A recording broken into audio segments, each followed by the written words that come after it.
Sampaikan pada perempuan-perempuan yang masih merasa punya iman. Perempuan-perempuan yang masih merasa punya iman. Di ayat ini untuk perempuan yang masih merasa punya iman saja. Kalau tidak merasa punya iman, maka silahkan lihat indikasinya. Atau merasa imannya lemah, maka berusaha untuk meningkatkannya sebelum masa itu tiba, berjumpa dengan Allah Subhanahu wa Ta'ala. Hei perempuan, itu rambut kamu sering diamati, bagian kepala kamu sering dilihat, bagian leher kamu sering nampak kelihatan, sehingga jadi tertarik sebagian orang. Mulai hari ini, tolong tutup itu dengan kerudung. Wal yadribna bi khumurihinna. Turun ayat kerudung.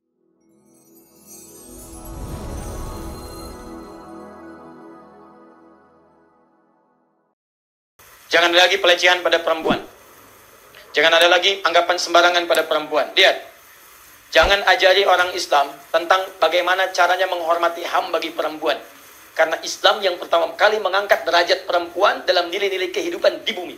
Saya katakan ya, pada orang-orang HAM, pada yang semacamnya, jangan ajari orang Islam tentang HAM. Jangan ajari. Karena orang Islam pertama kali dengan risalahnya, yang mengangkat nilai kemanusiaan tertinggi dalam kehidupan. Anda cek di referensi manapun, teman-teman sekalian. Sebelum masa keislaman, perempuan itu nggak ada nilainya. Jahiliyah, lahir, eksekusi. Kubur hidup-hidup, Pak. Dalam keterangan kitab yang lain, ada keterangan. Di kitab-kitab yang lain misalnya. Dari kalangan, kalau Anda keluarkan perempuan, ada yang disebutkan tidak ada nilainya, nol dia. Di sinagog misalnya, dalam masa keterangan dulu, kalau ada perempuan 1.000.000 pun, tidak ada laki-laki satu, ibadah tidak akan dilakukan. Karena perempuan nggak ada nilainya. Kalau ada satu laki-laki, baru ibadah dilakukan.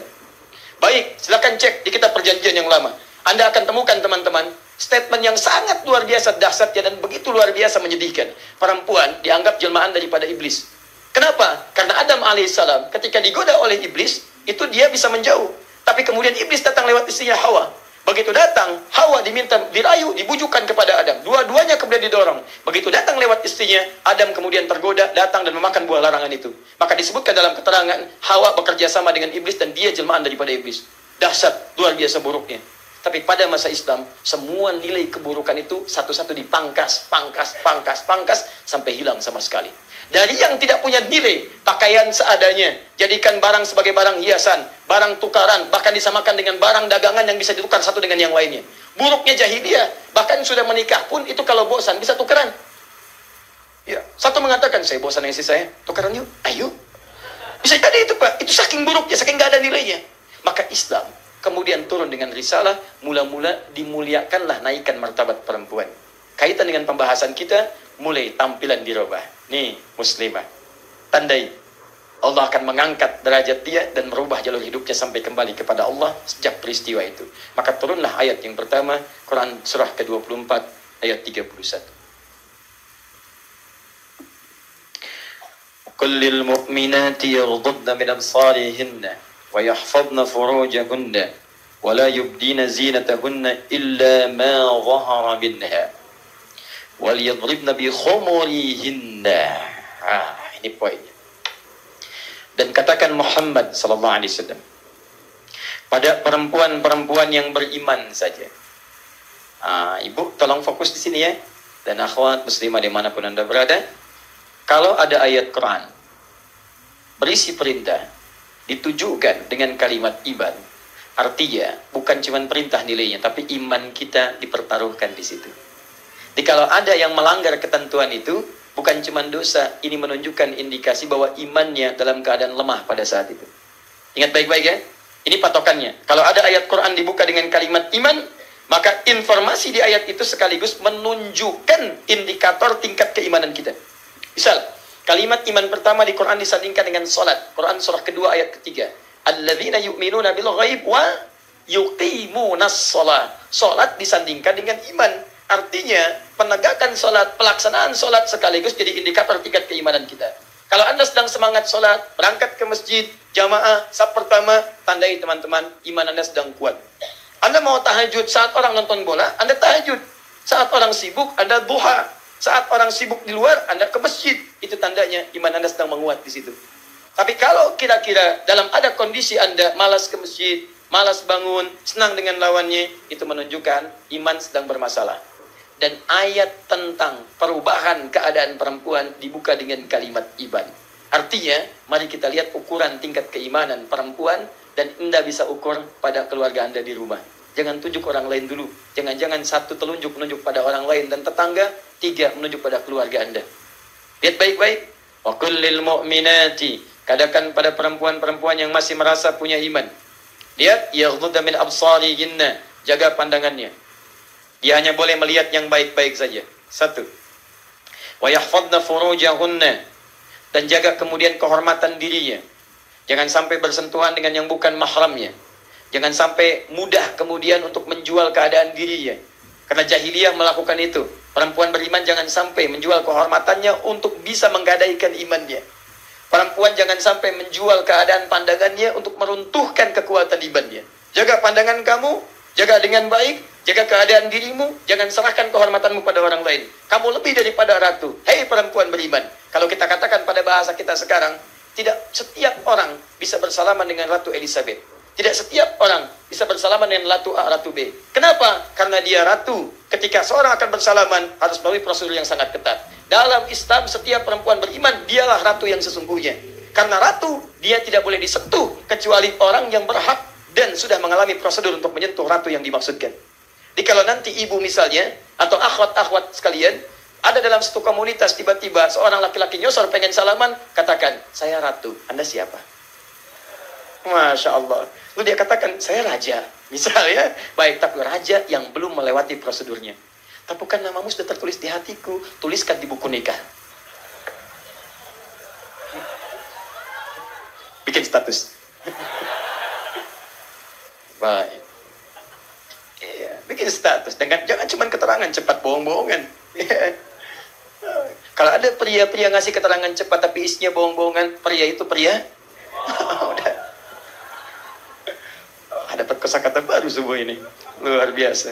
Apalagi kalau sudah kecebong pakai sepatu biru, gak bisa apa-apa, itu yang repot.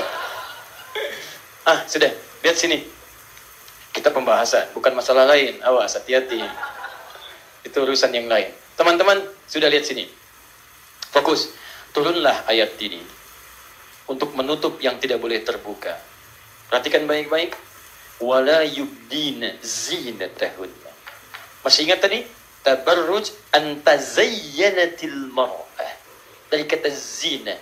Jangan sembarangan membuka. Ada yubdi, menampakkan. Tapi lebih rendah daripada al-haram. Jadi yang rendah aja jangan dibuka. Apalagi yang lebih tinggi daripada itu. Wala yubdina zinatahunna. Dan perempuan beriman jangan mudah membuka yang sederhana pun. Apalagi membuka yang selebar-lebarnya. Tahan. Jangan sembarangan dibuka. Illa ma zahara minha, kecuali memang yang boleh dan biasa terbuka. Illa ma zahara minha. Jadi perempuan lewat ayat ini tadi dituliskan aurat, suatu yang terbuka, diminta oleh Allah menutup auratnya, kecuali kemudian boleh yang terbuka karena interaksi keseharian yang terbiasa nampak. Jadi tertutup, tutup dengan tirai supaya tidak kelihatan nampak. Dalam bahasa Arab, sesuatu yang ditutup halus disebut dengan satr namanya. Kalau tutupnya kuat, disebut dengan hijab namanya. Baik, ini ada, kan suka ada penutup ya, dalam kajian misalnya kan laki-laki perempuan. Kalau penutupnya seperti gorden, itu satr namanya. Satrun. Kalau penutupnya dari triplek, yang sama sekali nggak nampak kesananya, ya kasar misalnya begini, itu hijab namanya. Perhatikan bahasa-bahasanya. Satrul aurat, bukan hijabul aurat. Kalau hijab, pakai triplek. Kalau sarung tangan dari triplek gitu kan, Masya Allah luar biasa. Pakaian dari triplek, kepalanya topeng baja. Misalnya kan, itu hijab namanya. Kalau ini satrun, perhatikan detil, diksinya tuh pas banget. Jadi kalau ini bukan perkataan-perkataan yang memang sudah muncul dari nilai kefasihan, mustahil akan hadir di sini. Satrun disatukan dengan aurat, muncullah istilah di sini dengan satrul aurat. Ayat pertama turun di Quran adalah ayat yang menjaga kehormatan perempuan, satrul aurat, mencegah dan menutup segala yang tidak boleh tampak. Satrul aurat.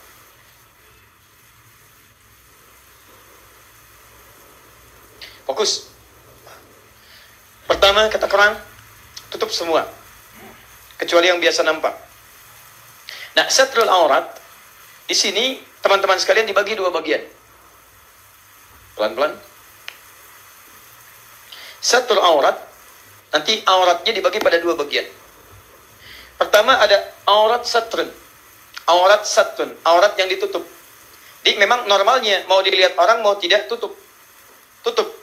Karena ada hal yang tidak nampak, yang biasa ditampakkan jadi nggak enak. Harusnya memang nggak boleh tampak. Bisa dari batas pusar sampai dengan ke bawah. Ada orang, nggak ada orang, tutup. Karena walaupun nggak ada orang, Anda nggak akan enak tampil tanpa busana. Ya, bedakan. Bedanya antara hewan dengan manusia. Hewan itu nyaman tampil tanpa busana. Manusia nyaman tampil dengan busana. Makanya kalau Anda misalnya punya, atau iseng-iseng ke kebun binatang, atau Anda punya peliharaan misalnya, Anda punya monyet peliharaan, Anda pakaikan misalnya pakaian, dia nggak akan gerah dengan itu. Karena dia tidak akan merasa nyaman karena kebiasaannya tanpa pakaian. Silakan cek lagi, misalnya Anda punya ayam peliharaan, pakaikan kemudian pakaian khusus ayam. Dia akan gelisah karena merasa tidak nyaman. Mau berkokok, kehalang. Mau gerak, kehalang. Karena biasanya tidak berbusana. Begitu binatang dikasih busana, jangankan Andanya, hewannya pun nggak akan nyaman. Jelas ya? Baik, sebaliknya manusia bedanya akan nggak enak tampil tanpa busana, akan gelisah dia, nggak nyaman. Silahkan cek kalau tidak percaya. Anda dalam keadaan tanpa busana itu nggak akan nyaman, minimal ada tubuh yang harus ditutup. Makanya kalau ada misalnya perempuan atau laki-laki, terlebih laki-laki misalnya, senang tampil tanpa busana, maka ada masalah dalam kejiwaannya. Ada masalah, ada masalah, ada masalah. Karena tertukar antara sifat hewani dengan sifat kemanusiaannya. Paham sampai sini? Saya sarankan jangan berlomba membuka-buka diri, karena binatang lebih jagoan di situ. Ya. Nah, sekarang jadi ada yang dinamakan aurat satrul aurat. Artinya menutup keadaan diri dalam kondisi apapun, tampil dalam keadaan tertutup. Bahkan dalam kondisi, dalam kondisi tidak bersama orang lain. Itu normal. Kita tidur berpakaian, kita duduk berpakaian, sekalipun tidak ada orang lain. Itu namanya satrul aurat, menutup yang terbuka. Ada yang kedua, auratun nazar. Aurat an-nazar. Bukan sekedar nutup biasa, tapi ditutup dari pandangan-pandangan yang tidak biasa. Nazar itu pandangan. Auratun nazar.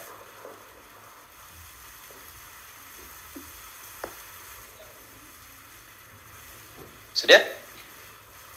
Nah, fase pertama, wala yubdina zinatahunna illa ma dhahara minha. Jangan tampakkan, jangan tampilkan kecuali yang biasa nampak.